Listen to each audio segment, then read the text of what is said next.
To build upon what has been done already and to integrate it with the applicational component, which is what this session is about, I am not going to talk of managerial grid, because that has been discussed already, but I am going to talk to you about the PDCA approach. The PDCA approach is perhaps represented by way of a cycle. Now, when I was discussing QM with you earlier on, we did not refer to the PDCA approach, because both in terms of its significance and its range, it merits to be treated differently. This cycle shows essentially how it works. You plan, you do, you check and you act, fairly commonsensical. But then you will find that there is a lot in management which is commonsensical, just as heat and light is commonsensical. Remember my reference to it in the previous occasion. You plan to do the things right. Now, somebody once asked me, where is the reason to ask people to plan? And the answer is very simple, because people do not plan. So, you have to begin by saying there is such a thing as planning. What is a plan so far as you are concerned? A plan is a goal resource network chain.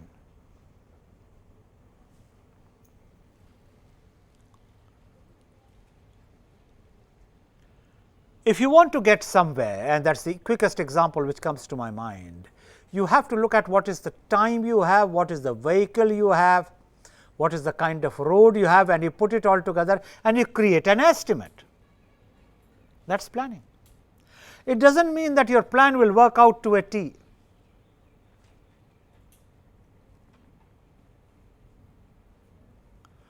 But at least plan helps you to measure and to know by how much you are going wrong and in which direction. Therefore, planning is critical. And believe me, planning does not happen on its own. Like any other process, planning has to be learned. So, the PDCA approach emphasizes plan, do the right things, so important, so simple to express, so difficult to follow.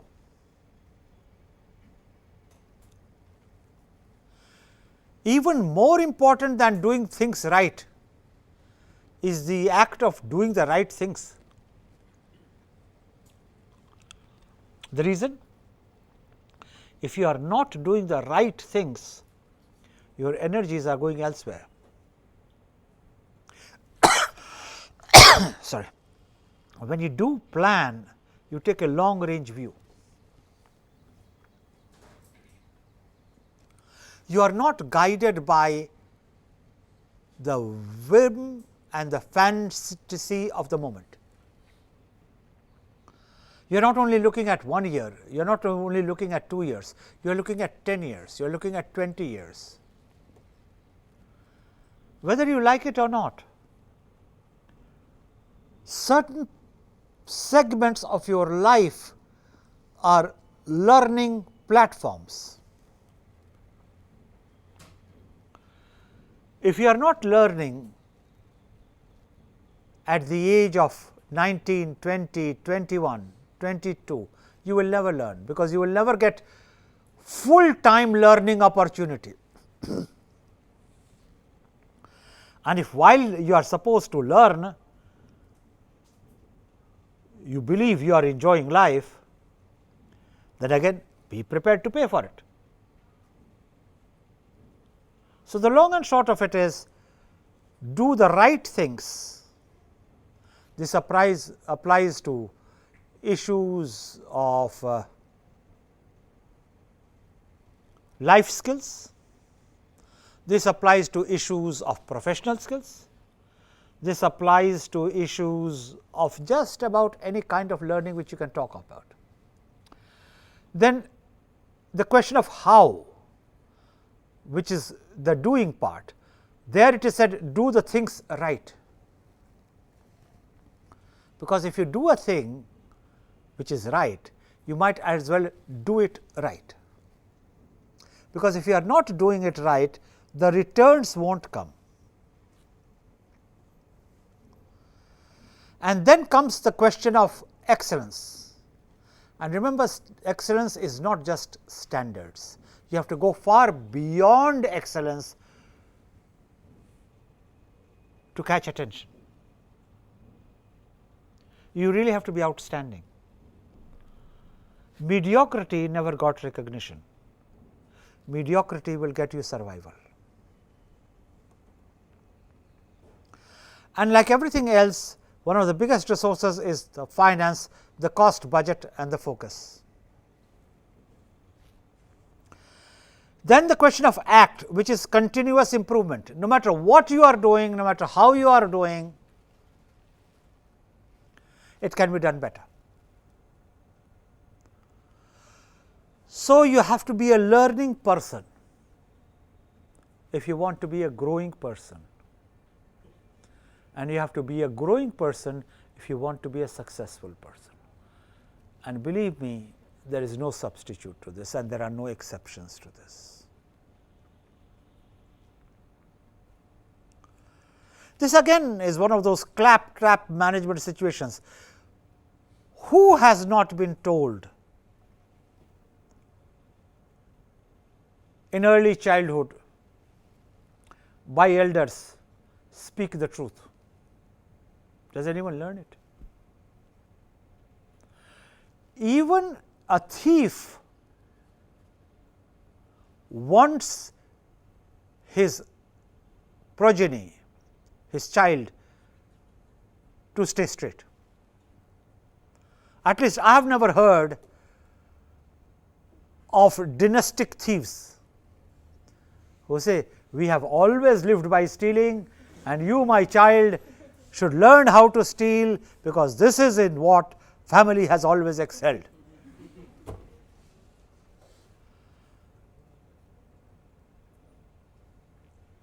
That is the power of positive force. The amazing thing is, people always teach the right things, but whoever said that because you teach the right things will be learnt?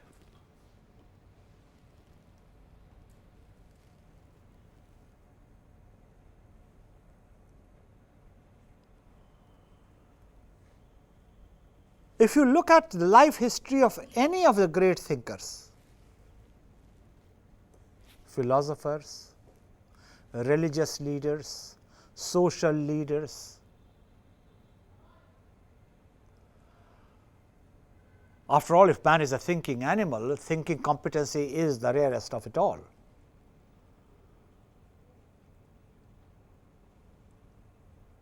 They have all ended up with saying the same thing. Be good, be nice, be positive, be constructive. You do not have to be a Christian to be constructive. You do not have to be a Sikh, you do not have to be a Hindu, you do not have to be a Muslim. All religions say the same thing. And yet the amazing thing is, religion has caused more bloodshed than any other single factor in human life. Of course, caste is competing well with it.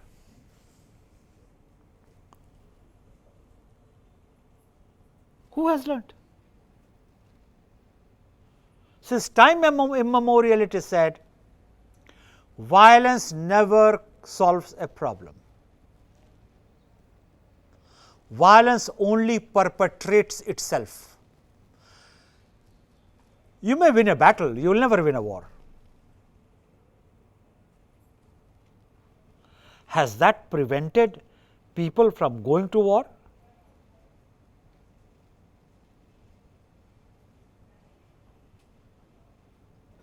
The biggest industry in the world today is the armaments industry.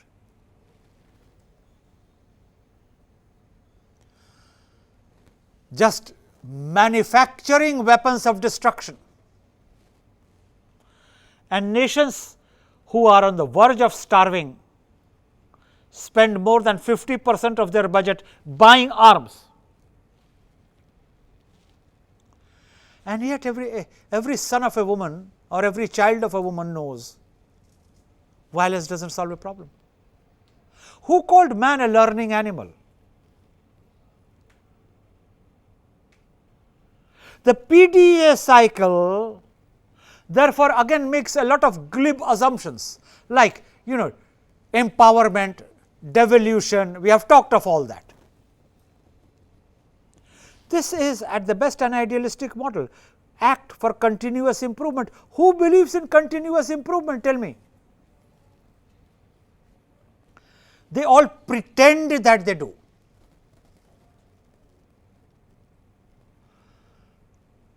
You talk to any group, you will be surprised if even 5% of them keep a personal development dossier. Yet if you ask them, do you believe in self improvement? Of course, the eyes will widen, the neck will shake, the ears will go back, of course. So, what do you do about it? Oh, lots of things. Now, the moment somebody says lots of things, I know he has nothing to say. It's like saying, what the example is, you put chili, etc., etc., etc. The moment you start saying etc., it means you have nothing to say. But notwithstanding that, the PDC model is the model for quality, and ultimately it leads to leadership, which has both strategic and planning and goes back to plan. Now, as I said, this is a pristine model. Its true observance is rare, but it remains a model nevertheless. So, what does a plan mean? A plan can be to initiate a new process or improve one existing one. It should be based upon customer needs and resolve to more effectively fulfill the organization's mission. What does it do? Is most effective, least time consuming, involving minimum wastage of resources, product quality should not be compromised.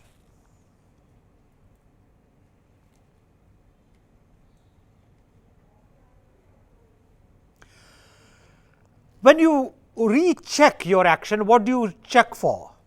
You review the gathered data, verify your data. The biggest errors are made because of an erroneous data. If the planned and implemented change has created the quality improvement intended, in other words, measure the change. Then act, take action either to implement the change or change variables to see if the process can be made more effective. To put it very simply, are you progressing about the goals which you set out to reach? Is your progress in the right direction? And if your progress is not in the right direction,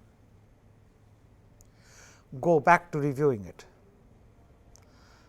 And in all cases, standardize the new and the successful process, but as I keep on saying, standardization is different from standards, and standards is different from success.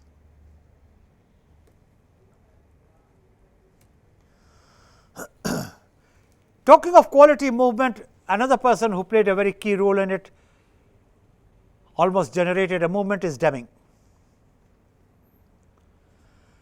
I do not want to give discourse on the quality movement, but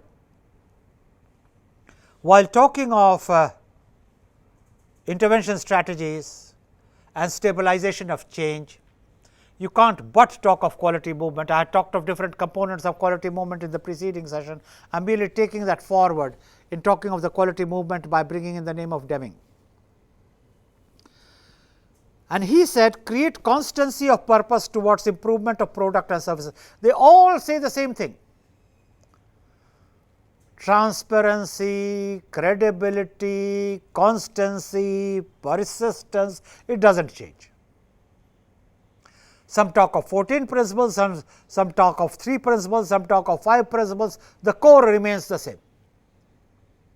So, Deming also talked of constancy of purpose towards improvement of product and services, adopt the new philosophy, cease dependence on inspection to achieve quality. Now, this is a very important point Deming made. He made a simple point: either people believe in quality or they do not believe in quality. If they believe in quality, they do not need inspection. And if they do not believe in quality, inspection will not cause it. And I think he is right. It is merely carrying forward a principle which I had tried to enunciate.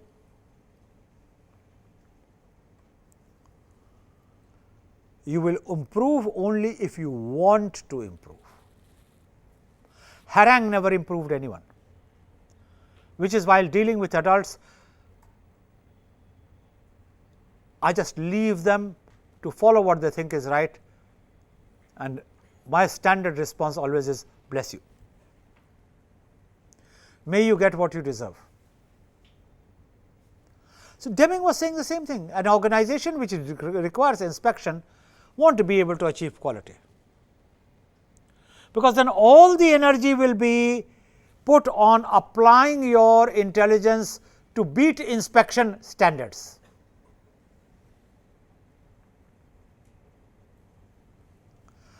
End of the practice of awarding business on basis of price tag alone. Instead, minimize total cost often accomplished by working with a single supplier. Now, this is a very interesting philosophy. You know, a lot of organizations believe that you must keep switching your supplier all the time. They call it the principle of rotation. The truth is, a lot of management success has taken place because of following the opposite principle. I do not like to change my supplier. He knows my habits, he knows my temperament, he knows the quality standards I want. Why should I change him? Then they say it causes dependency. What in life does not cause dependency? Tell me. Your mother causes dependency. Your spouse causes dependency, your driver causes dependency, everyone causes dependency. And it is the odd man who says, do not be dependent, do it on your own. No, how do I do it and why not? Please advise me.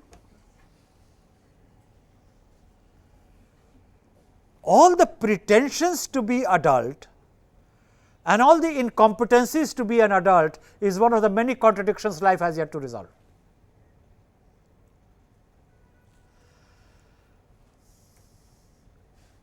Improve constantly and forever the system of production and service. Nothing to explain there. Institute training on the job, institute leadership, drive out fear. Now, how do you drive out fear? I never met Mr. Deming, so I couldn't ask him. Now, of course, if Natha Singh had said it, nobody would quote Natha Singh, but since Deming said it, everyone quotes Deming. Deming said, drive out fear. It sounds good, you know, somewhere to say Deming said it. It is very scholarly. Imagine somebody getting up and say, Professor Natha Singh said, drive out fear. Ki dassa tusi? Natha Singh, drive out fear? What is that at? Again, I wait till I come to management by objectives, that is even a greater delight. According to, and you are supposed to know it, otherwise you are not a management student. Who knows, when you go for a placement interview, they will ask you, who talked of management by objectives? And then he will rock in his chair and very profoundly look at you. Now tell me, you done MBA? Ah, very nice. Tell me, who talked of management by objectives? Then he will look left, he will look right, hoping the other panelists are very impressed. What a profound question I have asked. And you will be desperate there with your tie, suit, pant, everything. Sir, according to what I think, sir, and you look at him, is he listening, is he not listening? What I think, sir, is that I think, sir, Peter Drucker, right. See, Changa Munda Singh, good boy. Peter Drucker. Now, that is your index to be a good manager. God help such organizations. In other words, it is easy to convert common sense into a principle, but everyone else is talking of the same thing.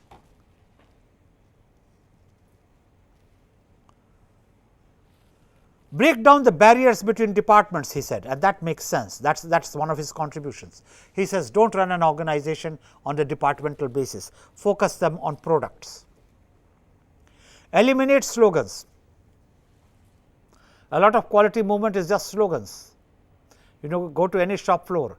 If they are bragging about how good they are bound to have slogans. That's the only place they use Indian languages. They never use Indian languages in boards, but they use Indian languages on shop floors for quality slogans. Gunavatta. You see, Indian languages are meant for the workers. The higher people speak, you know, languages which you understand, you know, the language which I am speaking, you know, better still French, Spanish. The more incomprehensible it is, the better it is. But Denning hit the other end of the spectrum. He said, no slogans, no exhortations, eliminate work standard quotas and management by objectives. It's a pity that Deming and Peter Drucker never met. I would have loved to listen to that conversation. And you can always contradict one thought while quoting another scholar. You will never find two scholars agreeing on anything. That's why they are a scholar.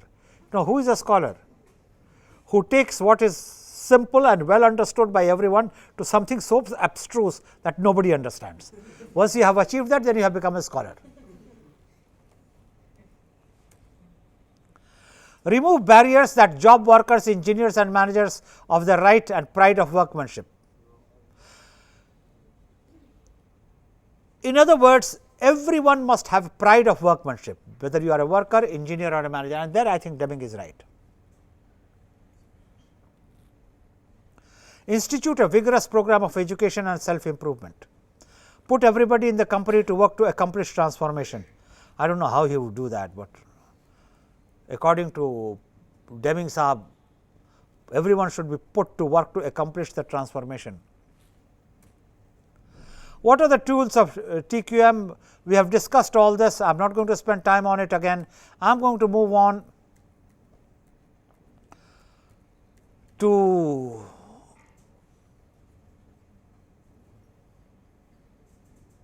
the case of transforming an Indian manufacturing company, the Rane brake lining case. The Rane brake lining RBL is an ISO 9001 and ISO 14001 company and is a part of $261 million Rene Group, an automotive components company which has collaborations with global majors like TRW USA and Nishinbo Japan, a global leader in friction and material manufacturing. Becoming more profitable in 1999 required finding new markets, but that required first managing the company better, so that costs decreased as quality improved. Develop a business model to generate business for long periods through uniqueness in product technology and uniqueness in achieving certain excellence. It reduced technological dependence on another company. It created new markets to achieve drastic expansion of existing markets, unique and enhanced utilization of manpower, human resources that drive a company to supply excellent manpower. Their focus was on role clarity. Now, this is very important. This is a design issue. People will not perform unless they have job clarity. Their focus, like every other management intervention, was on competence development. They also had effective management points and checkpoints, and they had a systematic approach to planning. The initiatives taken were on redefining the management processes for new product development systems, manufacturing quality, supplier quality and customer quality. In other words, whichever is the intervention you are talking of, you will notice that each case study illustrates the choice of sub-segments for intervention. The first one talked of timing. This one is talking of manufacturing quality and supplier quality. In other words, like every individual, every organization, every department, every division will have its unique layout, its unique characteristics, and you have to diagnose it to understand which ones of them need to be improved and which ones amongst them should be left to continue to perform. Each manager was required to define his role, his metrics, his measurement of performance up to date, and then steps being taken to improve performance. What they discovered was that each function must have a unique purpose, otherwise why do it? Each purpose to have a role, each role to have a managing points to achieve purpose. You see the systematic way in which it was done. This is how interventions was carried out. Each function to have a unique purpose, each purpose to have a role, each role to have managing points to achieve purpose. In other words, it must be carefully monitored. All managing points to have measures of performance. Monitoring cannot be done in isolation, monitoring must always be done with measurements.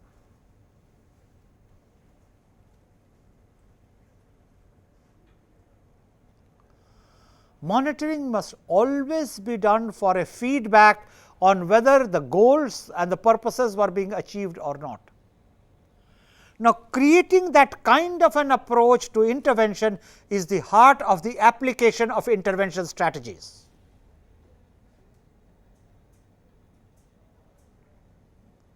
And that should be a major takeaway from this session. All managing points must have matrices. All management points to have either graphs or vital activity monitoring charts. Now, whether you use the pie chart or you use a graph or you use whatever, putting it pictorially creates an impact and therefore, people get a feedback on their own performance, both as a group and as a shop floor. So, remember again what we are trying to discuss, the applicational aspects of the intervention strategies and what are the systems you use to create meaningful applicational aspects. Development of matrices or indices was important specifically for non-manufacturing areas. This is a very important point. In this case, the experience was that you use measurement not only for manufacturing, but you use it everywhere. You use it in your management of finance, you use it in your marketing division, you use it in your HR division, and their case was very simple. You can develop matrices and indices of assessment anywhere you wish.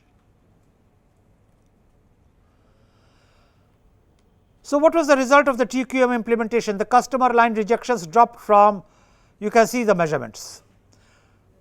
Plant processes rejections decreased from 2.1% of total pieces to 0.85% of total pieces. Now, these figures do not have to be comprehended. These figures are being quoted to show to you that the study that is being reported is a scientific study and there were measurements of the results of the intervention. So, the message is very simple. If you have a scientific method of intervention, then you get your results. Sales per employee went up from, and you can see the rise, the number of employee suggestions went up from 280 to 7,500 during this period. Again, a lot of these suggestions are worthless, but even 2 of the worthwhile suggestions can save you all the money which you will invest on it. But it is not the worthlessness that is to be commented upon. It is creating a general climate where people start getting involved with the company, where people start having a sense of belonging and therefore, they start making suggestions, and these suggestions are always important, always helpful, because they help you to measure whether what you are doing is creating an impact or not.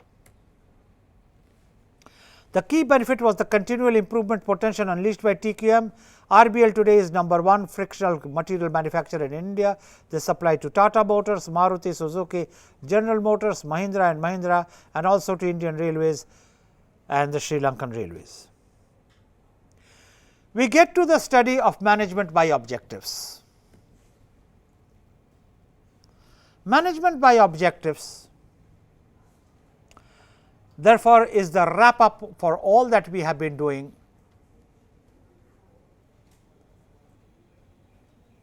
in terms of intervention strategies, its applications,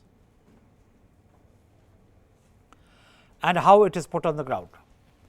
The reason why it is important to understand management by objectives is, really speaking, if you give the person the benefit of the doubt, what I think he wanted to say is that there must be a scientific method in management. You do not manage by random. Now, I know it is possible to poke fun at it, it is possible to joke about it, and rightly so, but it is easy to joke about something. A professional first tries to understand what the other person is trying to say. Get this principle right, and should be one of your major takeaways from this session also. You must always first understand the person on that person's terms.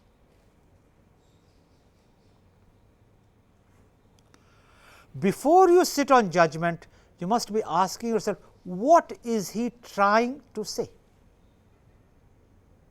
And after you have understood what he is trying to say, then you can only go so far as to say, I agree with this, I do not agree with that. Because no matter what you say, there will be others too who will agree with you and who will not agree with you. How can you create a situation where everyone agrees with you?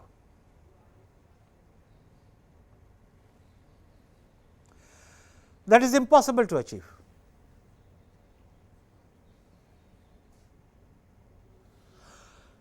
So, let us apply the same yardstick to Mr. Drucker. What was he trying to say when he was talking of management by objectives? And what he was trying to say is, apply the scientific method to management. And even though that may be the practice, that practice has to be converted into an orderly system, so that it can be implemented.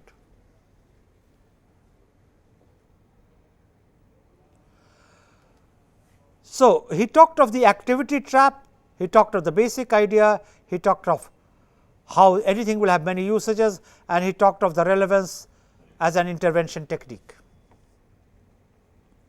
It was his case that you may keep on doing something that it becomes so often that it becomes unthinking. Each day you come, you sweep, you do not apply your mind, you just run the broom, do it, go away. Each day you come, you repeat the activity, you bathe, you are thinking of something else, you come out, you do not realize the significance of bathing, you do not realize how it soothes nerves, you do not realize what cleaning of the hair has got to do as distinguished from cleaning of the body. It becomes a routine action. You take up a toothbrush, you clean your teeth. You never pay attention to what is the angle of your brush, because it has become a routine activity. So, that is the activity trap. You do it so often that you keep on doing it. Somebody asks you, why are you doing it? You say, I do not know, I have always done it this way. And this is one of the biggest problems in organization management. Then he talked of the basic idea. Unless you have a basic idea of why you are there, what is the objective, which is where the word management by objectives originated. What makes you go where you are? And anything which furthers that objectives is welcome. If it does not further the objectives, it is not welcome.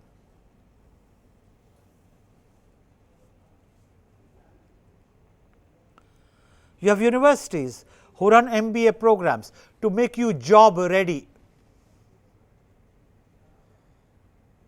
Now, if that is your objective, then you should be taught how to write your resume, not how to manage organizations. Nothing wrong with that. The university says, we will give you an MBA degree which will make you job ready. Therefore, everything that you do in the 2 years will make you ready for the job. Therefore, ladies and gentlemen, let us first begin by getting you to know how to write your resume. Perfectly fair. That is what you are there for. But then you do not teach strategy, because the truth is, whatever you learn as a beginner, you will never use till 20 years later, because that is how long it will take you to graduate to that level, by which time all that you have learned will be totally irrelevant. So, why are you learning it?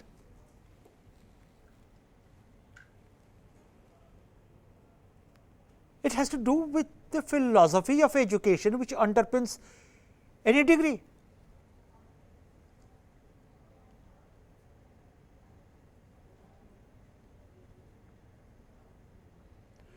If you are creating manpower for large scale complex industrial organizations, which is what IIT MBA is about, then you orient your courses that way. If you are giving an MBA in a foreign trade school, then you teach them exports, imports. So, no matter what you do, I am talking of the educational system, because presumably the audience wants to acquire knowledge about management. It does not mean that there will be only one objective, but there has to be a hierarchy of objectives. And the dominant objective must subsume other objectives. Just because you join an educational institution to study, it does not mean that you will not excel in games. But excelling in games cannot be your primary objective. Then go to a sports institution. Nothing wrong with it. But you are in the wrong institution. Becoming a good sportsman is a perfectly laudable objective. But for that, you do not go to a place which is in the knowledge trade. In fact, the truth is that there is no one-to-one correlation between formal education in something and clinical excellence in that.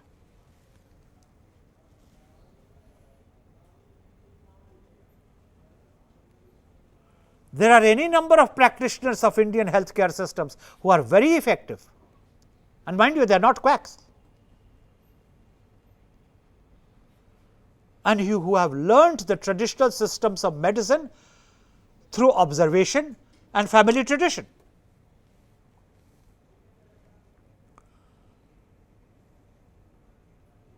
Formal education is useful only because it helps you to create a critical mass of numbers,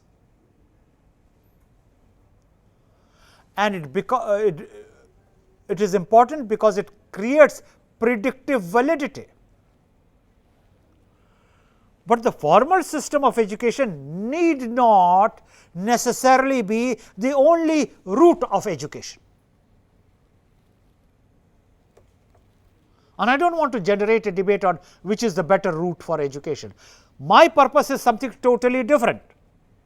My purpose is to show to you what is meant by objectives, how objectives can vary, how there is a hierarchy of objectives, and how you practice management by focusing on objectives.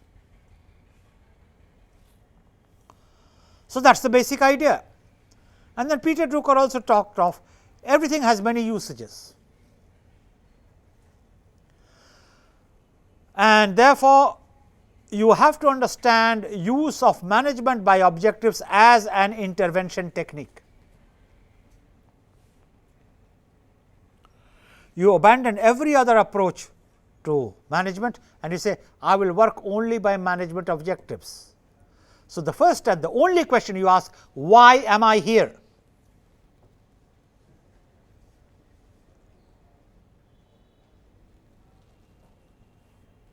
And if the activity of that institution does not further that objective you should not be there, it is a wrong choice. And just as there is disaster, as I said, because of wrong recruitment, if you join the wrong educational institution, you may get a fancy degree to take back home because of the brand name of the institution. At the end of it, it won't serve any purpose. Which is what makes management by objective such an important principle to understand. How can it be used as a tool to effect change?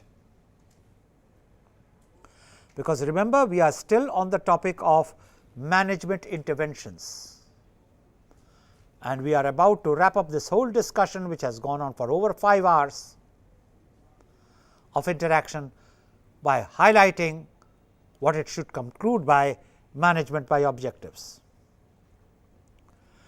Now, planning tool helps to determine what tasks are to be done to bring about the desired change in the organization. I have been talking of individual careers. Remember what I was talking in the preceding session. Intervention strategies called personal change, cause group change, cause change in interpersonal dynamics. So far I have talked of personal change. Now, let us talk of group change. Let us talk of changes in organizations. You can change organizations by pursuing management by objectives, by simply asking, why am I here? Or better still, why should the organization exist? Or the best of it all, what would happen if this organization did not exist? And if you ask that ultimate question, you get an insight on the most important question in life, that is, what would happen if this organization, this person, this relationship was not there? Then you get to the core of the worth of that organization.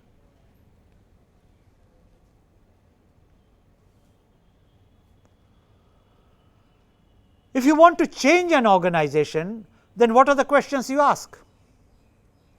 It is a question of what you want to change, and this has been discussed copiously. So, since I am in the process of wrapping up and it will take a while to wrap up, you ask, why was this organization created? Was it created to be a product oriented organization?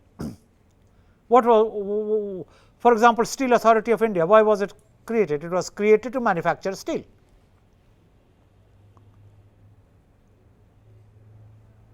What happened if Steel Authority of India started manufacturing lollipops?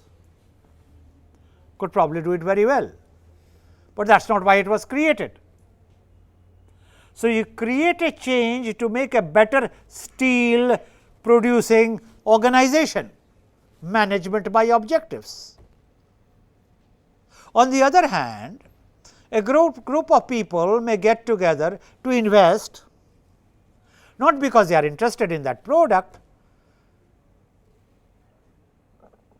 but they are in the business of investment and they want returns on that investment.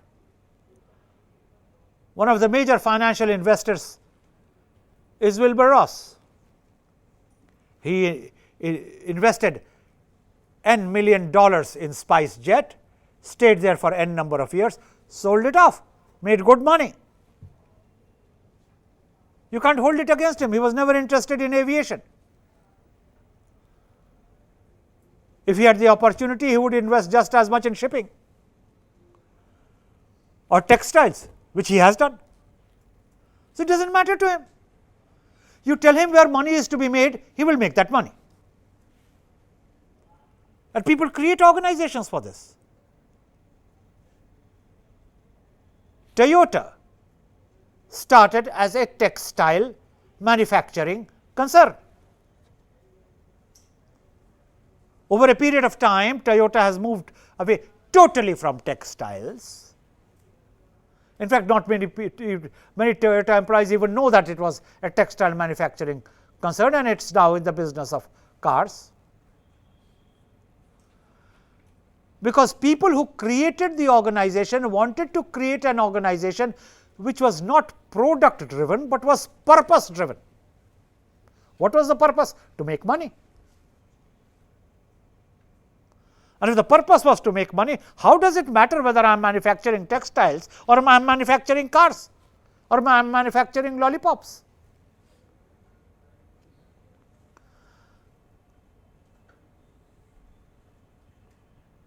Now, I am giving you corporate examples, because that is something which you should get increasingly familiar with, especially as the course progresses. But this is what a Baniya mentality is all about, and in the best sense of the word. There is a story of this Baniya who went to heaven, and for those of you who are not familiar with the word Baniya, it is the Hindi word for a businessman, but it has a lot of connotations beyond businessman. No, in fact, I do not know how to translate Baniya. A Baniya is a Baniya. And in fact, it is used on many people. You had a very distinguished historian who when one asked to comment on a very distinguished national figure, with great profundity he turned around and said, "Oh, he was a Baniya." Then he was asked to explain, and I do not want to waste your time on what he said. This Baniya went to heaven, was met by Saint Peter, but the Baniya was a good Baniya, and he had earned a lot of credits in heaven. So Saint Peter said, "Listen, you are a good Baniya when you are down there. For a person like you, I will give you a choice. You can go to heaven or hell, whichever you want." He says, "That's all?" He said, "Yeah, there is no third place here." So he said, "Okay, I have heard a lot about heaven. Let me go and see what heaven is like." So Saint Peter said, "Okay, that is the gate to heaven. You go." So he entered heaven. The moment he entered heaven, what did he see? People meditating, people having food which was very healthy food, health food stuff. They were talking of the Almighty and Nirvana. He said, "What sort of place is this? Nobody is enjoying life." Even the music which you hear were hymns and carols and bhajans. So within 2 days he came back and met Saint Peter, and he told Saint Peter, "I do not want to stay in heaven." He said, "What is wrong?" He said, "Sir, look at what is happening there. Nobody is enjoying life. I am a Baniya." So Saint Peter said, "The only other place is hell." He said, "Hell will be a lot better than heaven. Let me go to heaven. Let me go to hell." So Peter said, "That is the door." So the Baniya went to hell, and what did he find there? Pain, hurt, people being fried in cauldrons, yelling, shrieking, fighting. And he said, "Oh my God, where have I landed myself?" So he ran out of this place quicker than he came in. So he went back to Saint Peter again. He said, "I don't want to stay in hell." So Saint Peter said, "Look, I told you there are only two places, heaven or hell. Because you were such a good Baniya, such a good soul, I gave you the choice. Now you have problems with both. What do I do with you?" He said, "Saint Peter, what do I know what you do with me? I am a Baniya. Send me where I can make those 2 rupees. Why do you want me to send me to go to heaven and go to hell?" Now that is the objective. I am happy when you can help me make those 2 rupees. Neither heaven helps you to make those 2 rupees, nor hell helps you to make these 2 rupees. That is a purpose driven situation. So interventions are driven after the objectives, provided you know what the objectives of the organization are. And believe me, it is one of the most fundamental dilemmas to answer, and it is one of the basic questions to answer before you can get on with the act of intervention. I will be back with more of this.